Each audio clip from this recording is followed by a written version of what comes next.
A very good evening. You're watching Primetime News here on TV1. For the Newsfirst team, I am Hashini Patharana. Let's start off with a look at your headlines for tonight. Heavy rains exceeding 100 millimeters expected in several provinces over the next few hours. Forecasts suggest rain will subside from tomorrow. Landslide red alerts issued for 15 divisional secretariat divisions across 4 districts. Special hotline numbers introduced for ordinary level candidates to report disaster-related emergencies. Shooter in the Aurora double homicide revealed to be a former prison inmate. Significant details surrounding the murder emerge. Another phase of the Gum at the Care and Dell initiative successfully concludes in Mathale. No congressional approval needed. Trump announces a further tariff hike to 15%.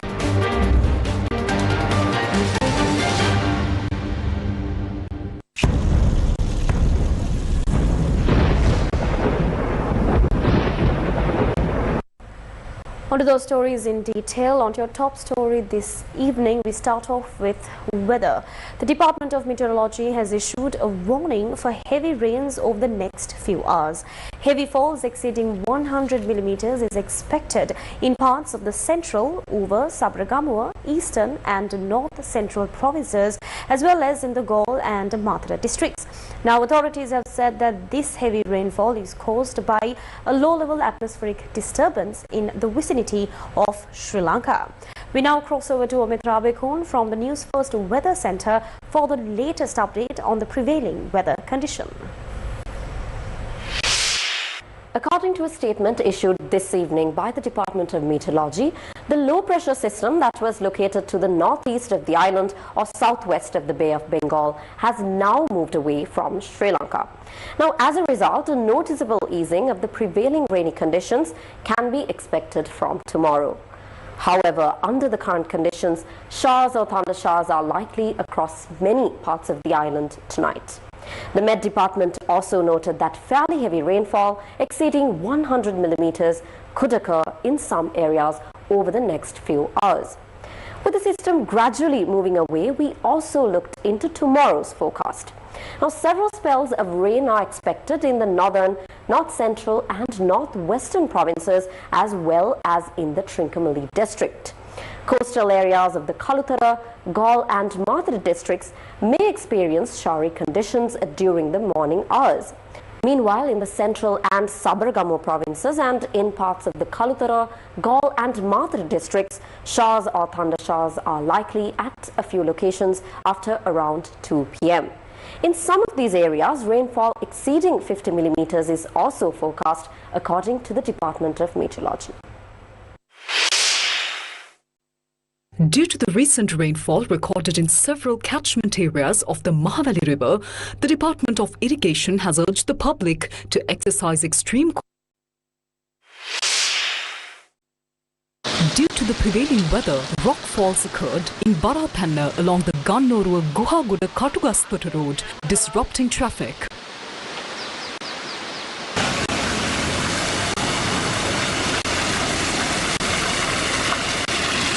Although police had warned that travel on this road was dangerous, people continue to use it despite the risks.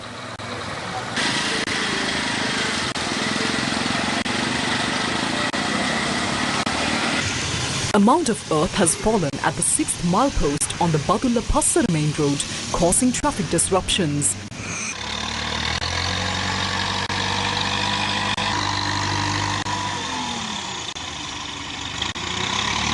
One lane is currently open for vehicles, while the Road Development Authority continues debris removal operations.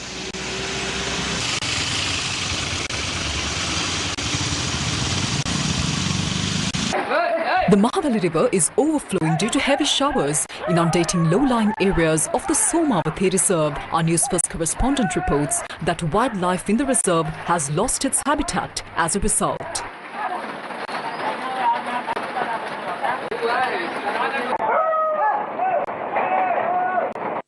Meanwhile, the Polonnaruwa Batiklo Road is inundated at two areas in Gallalla and Manampitiya.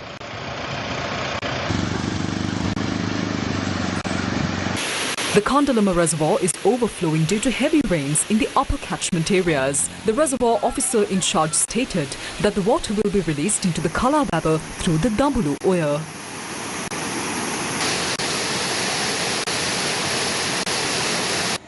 The water level in the Ging River is rising due to rainfall in its upper catchment areas.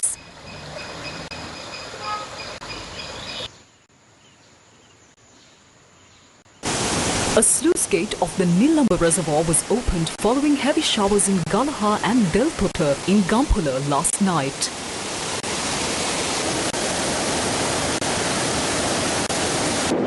Ampara was also severely affected by heavy showers. Our Newsfirst correspondent reports that two sluice gates of the Navagiriava Reservoir have now been opened.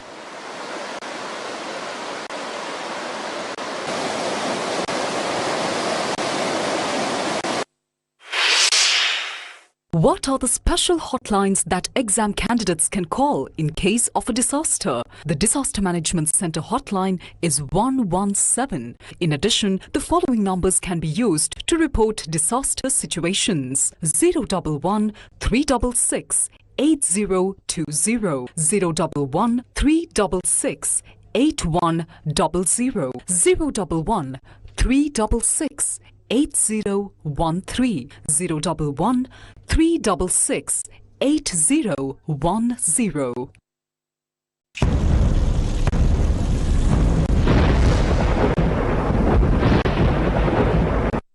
Moving on to more local news, it has now been revealed that the shooter arrested yesterday in connection with the Akurego double homicide is a close associate of the organised criminal Karandeni Sudha.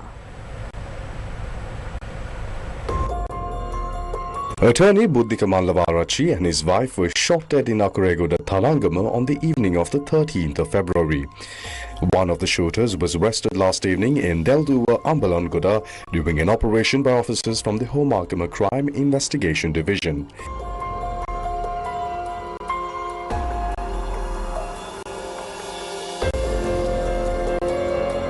The suspect, a 46-year-old resident of Badegama, had previously been remanded in connection with the robbery incident and was released on bail by the organized criminal Karandenia Sudha. Investigations revealed that the shooter, a former army soldier who legally left the army during the 2009 general amnesty, had been staying at a hotel in Panipitiya before the murder.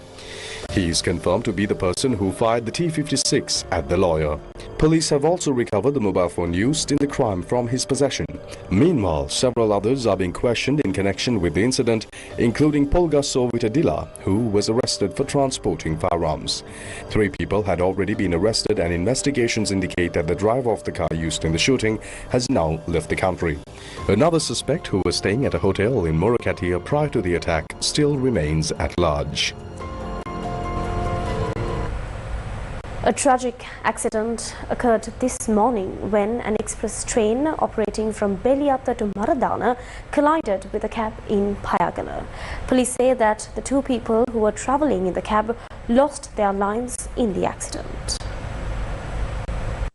The accident occurred at around 8:30 a.m. today in Payagala when the cab in question was travelling from the coast towards the mainland. Our correspondent said that the car that was hit by the train had been dragged for about 200 meters.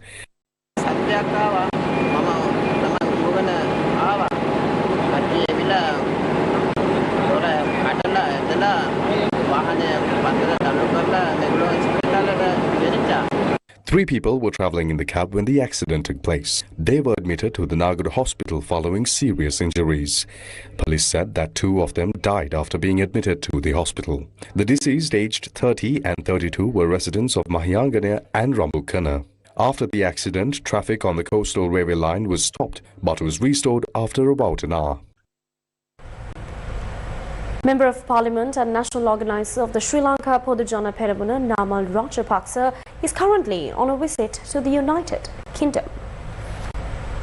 Namal Rajapaksa posted on his social media accounts that he participated in a program held to mark the 100th anniversary of the London Buddhist Vihara, where he extended his well wishes. During this visit, he also visited the Kingsbury Temple in the United Kingdom. His wife, Limini Rajapaksa, the General Secretary of the Sri Lanka Podujana Peramuna Sagara Karyavasam, and several others are accompanying Namal Rajapaksa on this visit. Meanwhile, SJB MP SM Marikar expressed his views regarding coal imports. He made these remarks while addressing a media briefing held in Colombo. Lanka විදුලි බල මණ්ඩලය ලංකා ගල්ලංගුරු සංස්ථාව විසින් ගෙන්නවලු නැව් 8ම පාඩුයි කියලා කියද්දි Even though the Ceylon Electricity Board has reported that all 8 coal shipments imported by the Lanka Coal Company resulted in losses, some MPs of the NPP and a certain media outlet are still trying to downplay the issue. First shipment incurred a loss of 595 million rupees. Second shipment incurred a loss of 285 million rupees. Third shipment incurred a loss of 1.047 billion rupees. Fourth shipment incurred a loss of 865 million rupees. Fifth shipment incurred a loss of 1.144 billion rupees. Sixth shipment incurred a loss of 1.197 billion rupees. Seventh shipment incurred a loss of 974 million rupees. Eighth shipment incurred a loss of 1.559 billion rupees.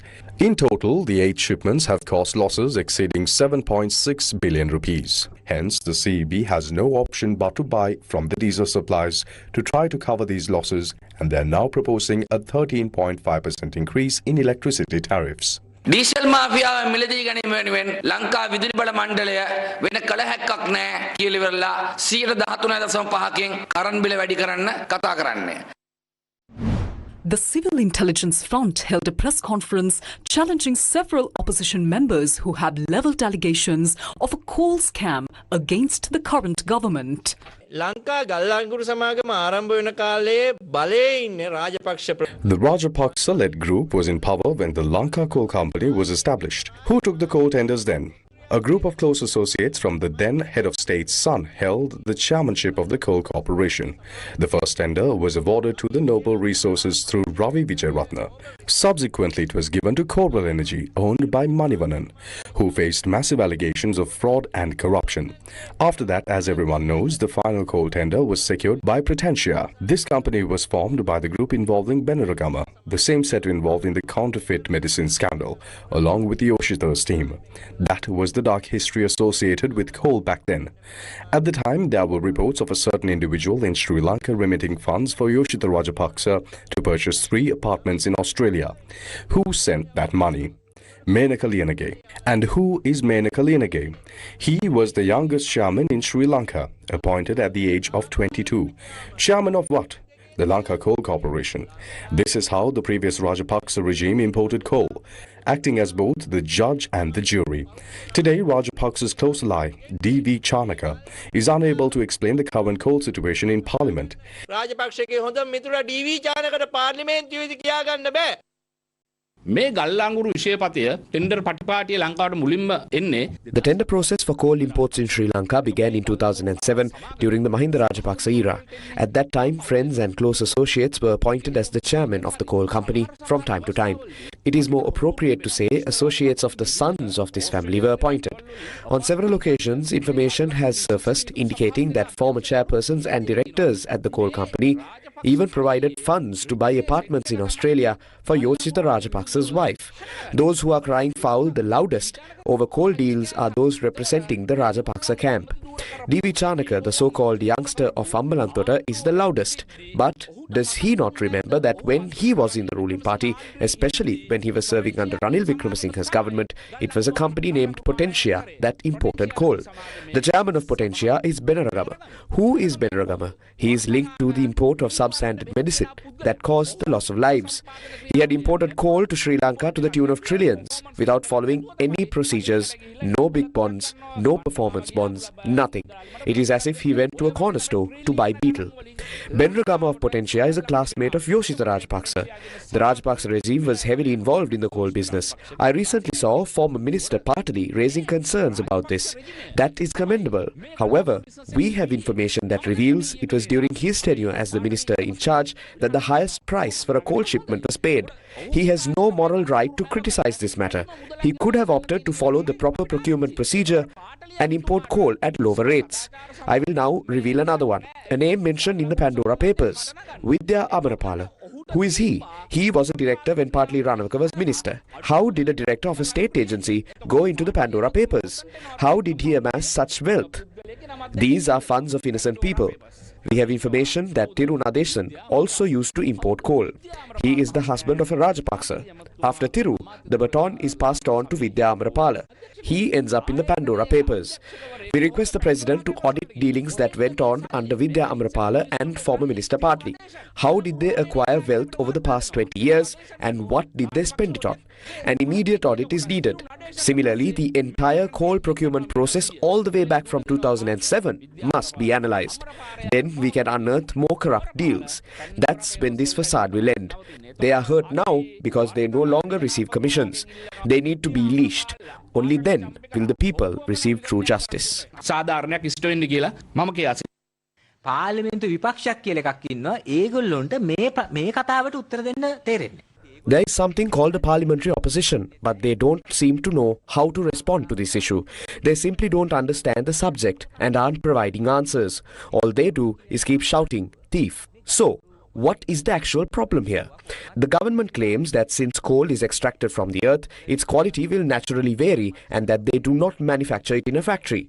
That is true, but once coal is mined, it must be graded. Secondly, they argue that even if the quality was low, fines were imposed, so there is no issue. However, as it stands, the total loss incurred is 7.667 billion rupees, while the fines collected amount to less than 2 billion rupees. There is a clear discrepancy here. The fines are insufficient. The second issue is whether these fines can be recovered. The supplier now has a loophole. The certificates at the loading port were not obtained from SGS in South Africa. Instead, samples were taken to India and reports were obtained from a laboratory called Mitra SK. The company can now challenge the findings, claiming the coal was in good condition at the point of loading and refusing to accept that it was substandard at the point of unloading. They can call for an umpire sample or third-party testing. If this goes to an umpire sample stage, we might lose the chance to collect any fines at all. Furthermore, our tender agreement explicitly states that if 2 shipments fail quality tests, the tender must be cancelled. So far, 8 shipments have failed, yet the tender has not been cancelled. This is a serious issue. They are only looking into it now. A weekend English newspaper, the Sunday Times, reported, "Power crisis looms over low-quality coal. Government seeks Attorney General's advice." Now, at the end of February, after everything has gone wrong, they are asking the AG for advice. Moreover, clauses 3.5 and 3.6 of the agreement clearly state that the supplier is not liable for any damages caused by bringing in substandard coal if it has been accepted by the buyer. In plain Sinhalese, the responsibility doesn't lie with the Indian company or Trident Kemfa. It lies with Sri Lanka, specifically the Ceylon Electricity Board, the Lanka Coal Company and the government. This is the major issue we have been pointing out. Regarding the coal issue, we don't have substantial evidence to say the NPP government committed theft. We cannot verify that yet. However, there is a very clear problem. While they oppose thieves within Sri Lanka, they have awarded the tender to these same rogue companies. We aren't in a hurry to label the government as thieves. The opposition is agitated because they themselves are thieves. They want to label everyone else as thieves to normalize corruption. We don't subscribe to that. We are raising this as a political issue and a burden on the public. If a theft or a fraud has occurred, the hallmark of a good political culture is to admit the mistake rather than jumping around in parliament with false arguments. Secondly, even if it is one of their own, they must conduct a transparent investigation and punish the offender. We hope this government will at least do that. If they fail to do so regarding this coal issue, then they should stop talking about a new political culture. නැතු වැරද්දක් වෙලා නම් වැරද්ද පිළිගැනීම අංක 2 තමන්ගේම කෙනෙක් වුණා වැරද්දක් කරලා නම් තාම විනිවිද පෙන්න සුළු ලෙස විමර්ශනයක් කරලා වැරදිකරුවාට දඬුවම් දීම. අපි බලාපොරොත්තු වෙනවා මේ ආණ්ඩුව අඩුම ගානේ ඒක කරයි. ඒක නොකළොත් එහෙම ගල්ලංගුරු ප්‍රශ්නේදී ඒක නොකළොත් එහෙම ආයෙ ඇවිල්ලා යහපත් දේශපාලන සංස්කෘතිය ආරෙමේ කියලා නම් කියන්න යන්න නම් එපා. Newsfirst with the people. Nearly 3 months have passed since Cyclone Ditwa struck Sri Lanka. Yet, our own citizens continue to face hardship to varying degrees. But Gammadda remains standing with those still struggling, even today. Unprecedented disaster that unfolded last year, the Sirasa Shakti Sahanayatra provided emergency relief to those affected by Cyclone Ditwa over many days. The next phase of this mission was the rehabilitation and rebuilding of the lives of the affected people. To achieve this, the Gammadda Care and Dare initiative was launched with the contribution of Australia's Minderoo Foundation, one of the world's largest philanthropic organizations. Today, a Gammadda Care and Dare camp was held at the Rattota Sri Kumaran Primary School to support our fellow citizens in the Rattota and Abaganga Korale divisional secretariats of the Mandalay district.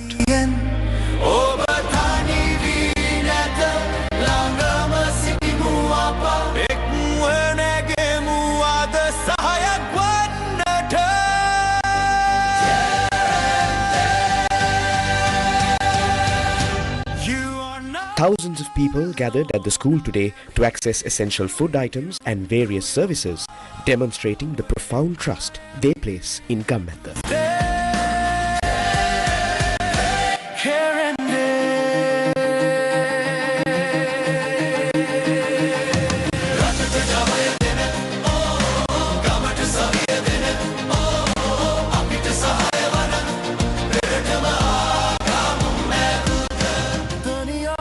Leader of Gammadda and Group Director of the Capital Maharaja Group, Shevan Daniel, joined the operation today. He was joined by Rattota Divisional Secretary Anjana Disanayaka, Amagaga Korale Divisional Secretary Tusita Disanayaka, Principal of the Rattota Hindu College, Alhan Tiruchelvam, and Principal of the Rattota Kumaran Primary School, A. Rajaratnam.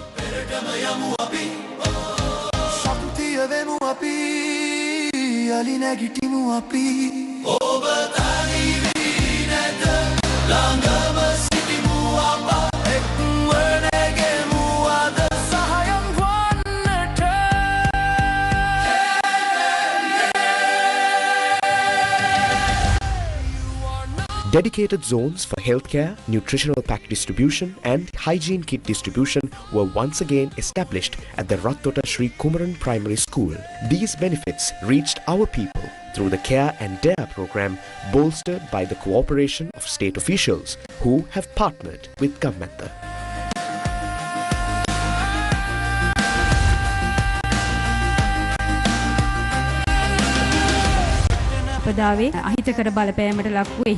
A large number of victims who were adversely affected by the disaster are participating in this program today. The service being provided to the affected people through this Gammadda program is extremely timely. We highly appreciate this noble mission. Our thanks go to the Gammadda organization and everyone who supported this program. Throughout the day, zones were also active for distributing essential dry rations, equipment, water filters and household appliances, including gas stoves.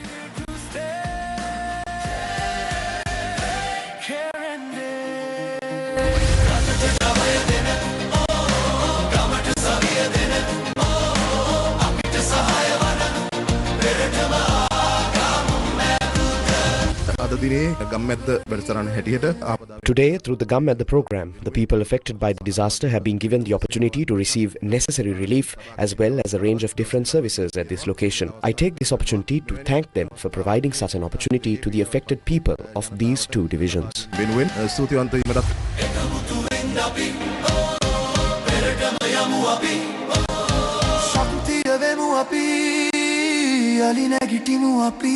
People also accessed services at a legal aid zone operated with the support of the Bar Association of Sri Lanka and a special zone dedicated to certificates, documentation and ID card services. The National Apprentice and Industrial Training Authority or NITA continued its partnership with Gammadda Care and Dare today to provide necessary vocational guidance for the people as they rebuild their lives.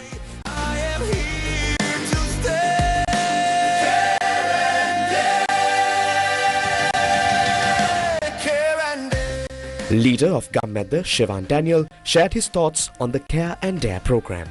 Why did the Mindiru Foundation partner with Gammadda? It happened because of the trust they have in Gammadda. Mindiru is an organization that has been with us for over 10 years. We have been able to conduct this many camps over the last 3 months because of the international support and trust on one hand, and the skill and experience of the Gammadda team on the other. If we do not stand up for ourselves and reach out to help our own, we cannot expect or hope that the international community will help us. Since its inception in Kotmale, the Gammadda Care and Dare operation continues to move forward, benefiting thousands of our people in areas including Passara, Madolsima, Valimada, Nildandahinna, Gampola and Ududumbara. Our hope is a nation that rises again, rebuilds and recovers. We extend our gratitude to Australia's Mindiru Foundation as well as the state institutions and officials of our country who have joined hands with Gammadda. It is because of them that we are able to provide a sanctuary to thousands in need through Gammadda Care and Dare. We are ready to bring you details of the next stage of Gammadda Care and Dare soon. Let us protect each other. Let us rise together. Gammadda, for the people, by the people.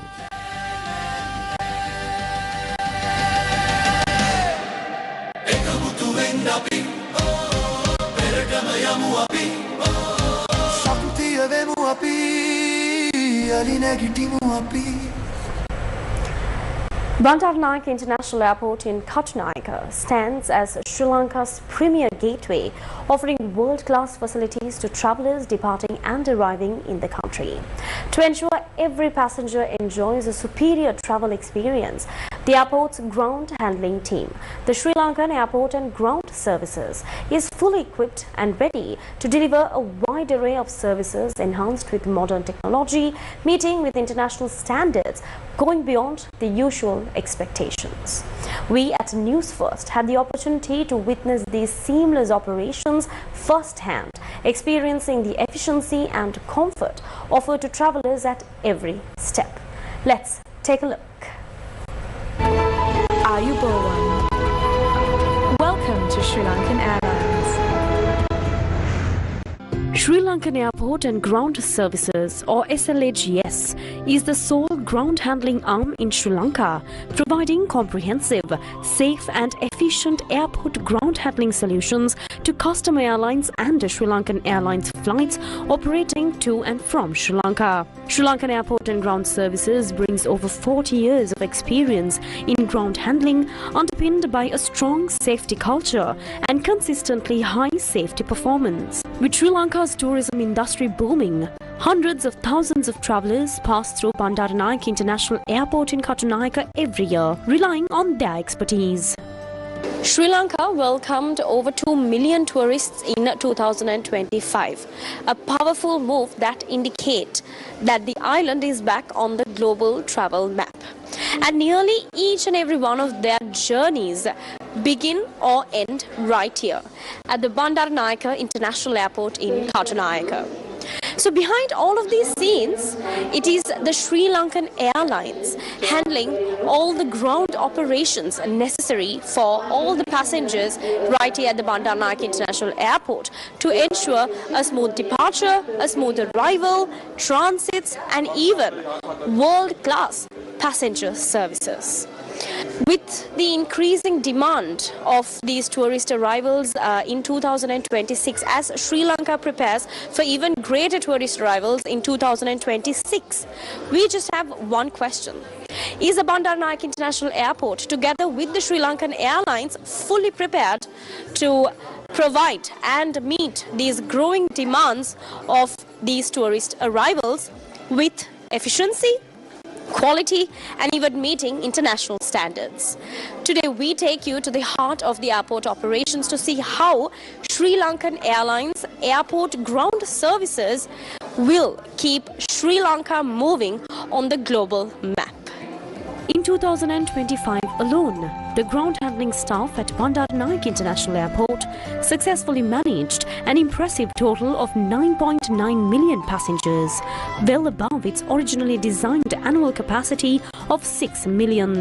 On average, the airport handles nearly 5,200 aircraft movements each month, along with approximately 500,000 pieces of baggage. Now strengthened with advanced modern technology, Bandaranaike International Airport has significantly enhanced its ground handling capabilities, enabling smoother, faster and more efficient passenger processing.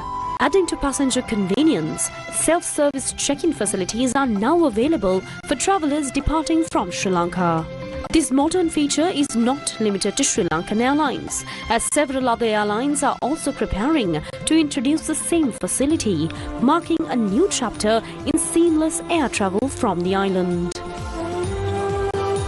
It is also noteworthy to highlight that a number of additional check-in counters have been installed at the BIA to ensure passengers can enjoy seamless services without delays or inconvenience.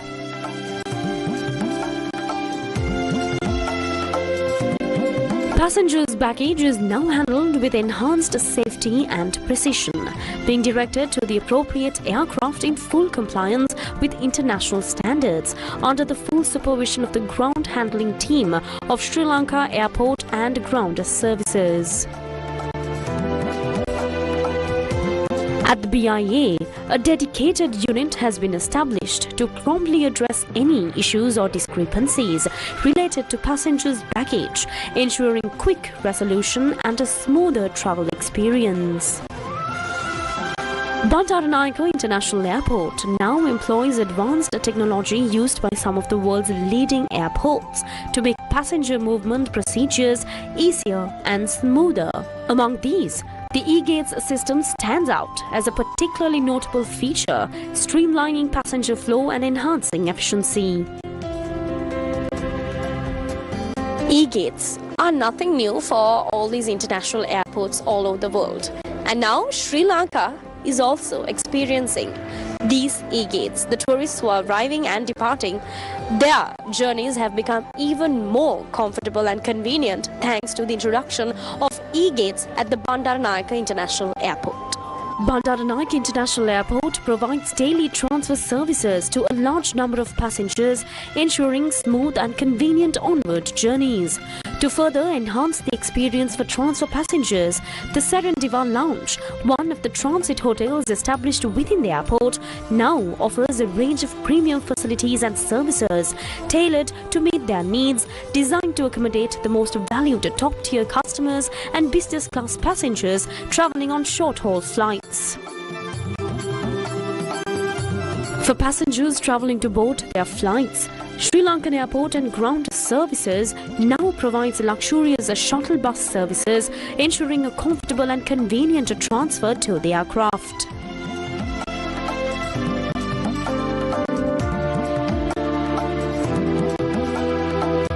Now, at the moment, we are expecting millions of passengers for next 2 years' time.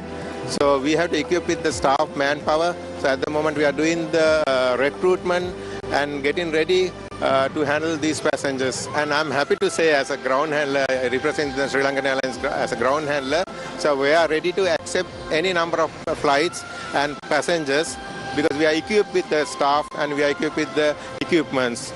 Even we have a space issue, still as a ground handler, I want to tell you, like we are ready to handle any number of passengers within next 2-3 years' time. At the Bandaranaike International Airport, the ground handling staff of the Sri Lankan Airport and Ground Services are now fully prepared to offer passengers with enhanced premium and luxury services, tailored according to their travel class and entitlements. Sri Lankan Airlines' most luxurious premium facility, the Serendip Lounge, is dedicated to offer that exclusive luxury service to its most valued premier and top-tier customers. The main focus is the facilities we have extended for them to ensure that they seamless travel and walk out from the airport without any hassle. Sri Lankan Airport and Ground Services is a key enabler of air connectivity to tourism and trade in Sri Lanka. By ensuring efficient ground handling and a positive passenger experience, Sri Lankan airport and ground services contributes to strong first and last impressions for visitors while supporting airline partners with dependable and flexible operational support. As Sri Lanka prepares to bring even more and even greater tourist arrivals to Sri Lanka in 2026, the strength of our tourism journey begins right here at the Bandaranaike International Airport in Katunayake. With coordinated operations and meeting international standards, the Bandaranaike International Airport and the Sri Lanka airports and ground services is now ready to bring to you that gateway connecting to the island, making sure that your arrivals, the departures, the transits, simply your stay here is going to be the best of Sri Lanka. Hi, Bourne. This is your captain speaking. Welcome aboard Sri Lankan Airlines.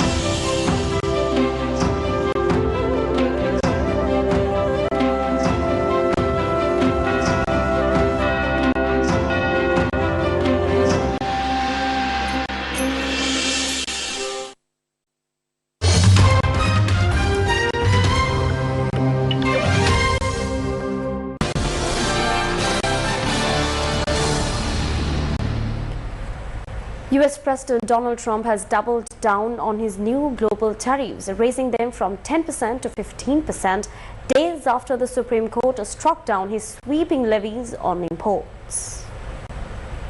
US President Donald Trump has confirmed that he will impose global tariffs of 15% as he has continued to rail against a Supreme Court ruling that struck down his previous import taxes. Trump said on Friday that he would replace the tariffs scrapped by the court with a 10% levy on all goods coming into the US. In a post on his Truth Social platform, Trump announced the raise effective immediately and said the move was based on a review of the court ridiculous, poorly written and extraordinarily anti-American decision, end quote, issued by the Supreme Court on Friday. By a 6-3 vote, the court had ruled that it was unconstitutional for Trump to unilaterally set and change tariffs because the power to tax lies with the US Congress. The court's decision struck down tariffs that Trump had imposed on nearly every country using an emergency powers law known as the International Emergency Economic Powers Act, or IEEPA. The US has already collected at least $130 billion in tariffs using IEEPA, according to the most recent government data. The 10% tariffs were set to come into force on Tuesday, the 24th of February, and it's unclear if the increased 15% would also be imposed starting then. Meanwhile, a man has been shot and killed after entering the secure perimeter of Trump's Mar-a-Lago residence, according to the Secret Service. Officers say the suspect was a white male carrying a shotgun and a fuel can when he was stopped at one of the gates at Mar-a-Lago. Officials say the FBI is assisting the investigation and collecting evidence. The US president was not in Florida during this incident. Meanwhile, in more international news, students at several universities in Iran have staged anti-government protests, the first such rallies on a larger scale since last month's deadly crackdown by the authorities. Protesters and government security forces clashed at the Sharif University of Technology in Tehran as student activists held a commemorative for people killed during large, widespread protests across Iran in January. Footage verified by foreign media shows hundreds of protesters, many with national Iranian flags, peacefully marching on the campus of the Sharif University of Technology at the start of a new semester yesterday.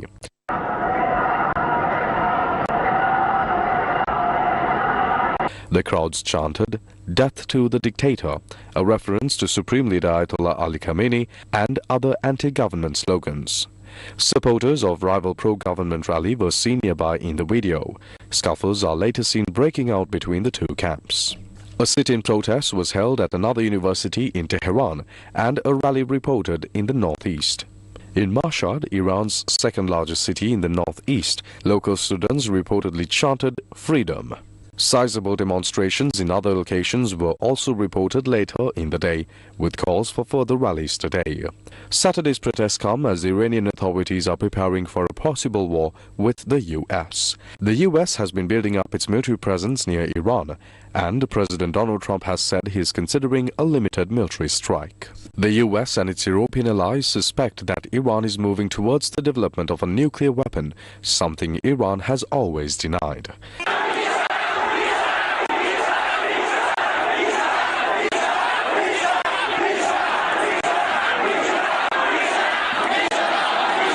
US and Iranian officials met in Switzerland last week and said progress had been made in talks aimed at curbing Iran's nuclear program.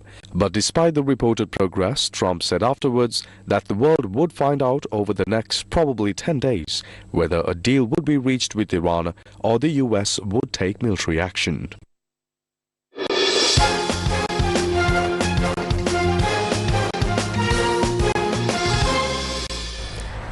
A superb bowling performance breathed life into England's T20 World Cup campaign as co-hosts Sri Lanka were beaten by 51 runs in their opening match of the Super 8's phase played at the Pallekele International Cricket Stadium earlier today.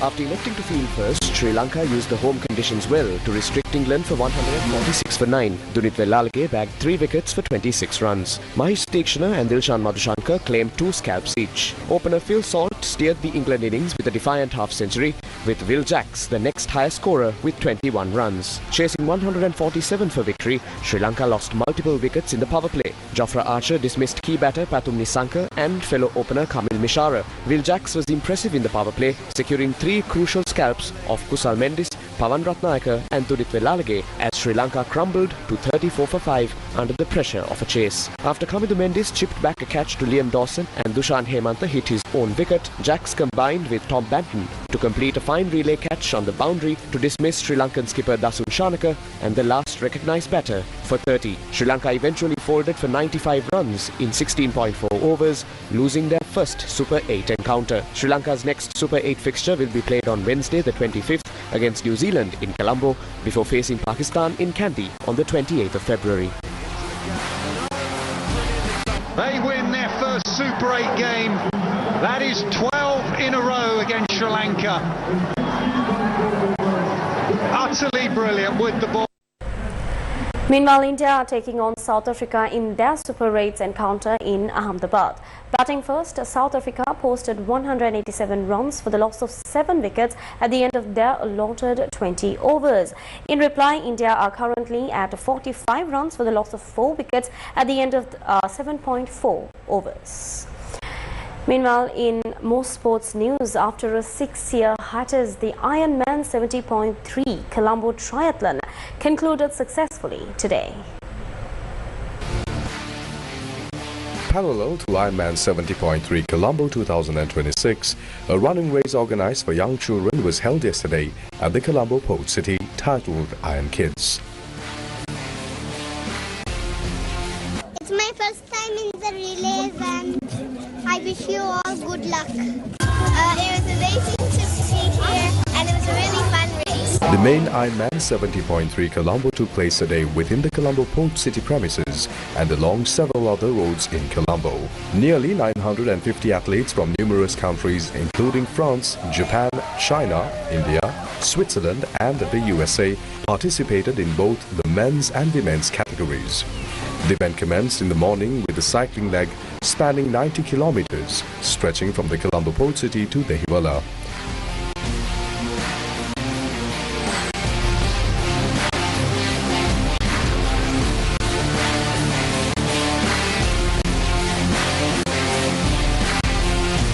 The running leg followed immediately after, covering a distance of 21 kilometers. The run was conducted in several laps from the port city premises towards the golf face green.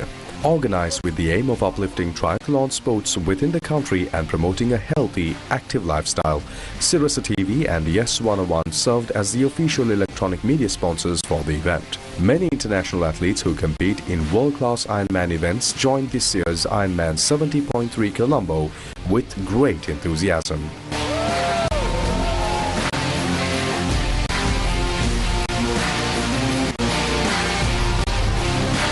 travelling from the UAE. I'm from Ireland, but coming from the UAE, I thought I was prepared for the heat, but we had a very hot day today. But Sri Lanka is absolutely amazing. It's one of my favourite. In holidays with my family and so my 2 kids and my wife, and very happy with the organisation and what happened today. So.